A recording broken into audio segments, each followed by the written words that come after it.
ಅಬುಧಾಬಿಯಲ್ಲಿ ನಡೆಯುತ್ತಿರುವ 19ನೇ ಆವೃತ್ತಿಯ IPL mini ಹರಾಜಿನಲ್ಲಿ ಡ್ಯಾಟ್ಸ್ army ಎಂದು ಟೀಕೆಗೆ ಗುರಿಯಾಗಿದ್ದ ಚೆನ್ನೈ ಸೂಪರ್ ಕಿಂಗ್ಸ್ ಜೋಡೆತ್ತುಗಳಿಗೆ ಗಾಳ ಹಾಕಿದೆ.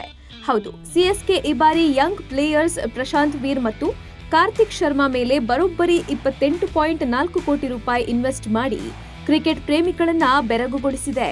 30 ಲಕ್ಷ ರೂಪಾಯಿ ಮೂಲ ಬೆಲೆಯೊಂದಿಗೆ ಆಕ್ಷನ್ಗೆ ಬಂದಿದ್ದ ಪ್ರಶಾಂತ್ ವೀರ್ ಅವರನ್ನ ಖರೀದಿಸಲು ಲಕ್ನೋ, ಮುಂಬೈ, ಹೈದರಾಬಾದ್ ಫ್ರಾಂಚೈಸಿಗಳು ಭಾರಿ ಪೈಪೋಟಿ ನಡೆಸಿದ್ವು.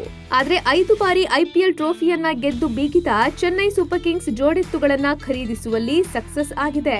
ಉತ್ತರ ಪ್ರದೇಶ ಪರ ಫಸ್ಟ್ ಗ್ರೇಡ್ ಕ್ರಿಕೆಟ್ ಆಡುವ 20 ವರ್ಷದ ತರುಣ್ ಪ್ರಶಾಂತ್ ವೀರ್ ಬೌಲಿಂಗ್ ಜೊತೆಗೆ ಬ್ಯಾಟಿಂಗ್ನಲ್ಲೂ ಕಮಾಲ್ ಮಾಡುವ ಸಾಮರ್ಥ್ಯ ಹೊಂದಿರುವ ಅವರನ್ನ ಭರ್ಜರಿ 14.20 ಕೋಟಿ ರೂಪಾಯಿಗೆ ಖರೀದಿಸಿ ರವೀಂದ್ರ ಜಡೇಜಾ ಜಾಗದಲ್ಲಿ ಆಡಿಸಲು ನಿರ್ಧರಿಸಲಾಗಿದೆ. ಪ್ರಶಾಂತ್ ವೀರ್ ಜೊತೆಗೆ 19 ವರ್ಷದ ಕಾರ್ತಿಕ್ ಶರ್ಮಾ ಅವರನ್ನ ಕೂಡ 14.20 ಕೋಟಿ ರೂಪಾಯಿ ನೀಡಿ ಸಿಎಸ್ಕೆ ಖರೀದಿಸಿದೆ. ರಾಜಸ್ಥಾನದ ಸ್ಫೋಟಕ ಬ್ಯಾಟರ್ ಹಾಗೂ ವಿಕೆಟ್ ಕೀಪರ್ ಆಗಿರುವ ಅಗ್ರ ಕ್ರಮಾಂಕದಲ್ಲಿ ಬ್ಯಾಟಿಂಗ್ ಮಾಡುವ ಸಾಮರ್ಥ್ಯ ಹೊಂದಿರುವ ಕಾರ್ತಿಕ್ ಶರ್ಮಾ ಫಿನಿಶರ್ ಪಾತ್ರದಲ್ಲಿ ಮಿಂಚುತ್ತಿದ್ದಾರೆ. ಇಬ್ಬರು ಯುವ ಆಟಗಾರರು ಕೂಡ 14.20 ಕೋಟಿ ರೂಪಾಯಿಗೆ ಹರಾಜಾಗುವ ಮೂಲಕ ಐಪಿಎಲ್ ಇತಿಹಾಸದಲ್ಲಿ ಅತಿ ಹೆಚ್ಚು ಮೊತ್ತ ಪಡೆದ ಅನ್ಕ್ಯಾಪ್ಡ್ ಆಟಗಾರರು ಎಂಬ ಸಾಧನೆ ಮಾಡಿದ್ದಾರೆ.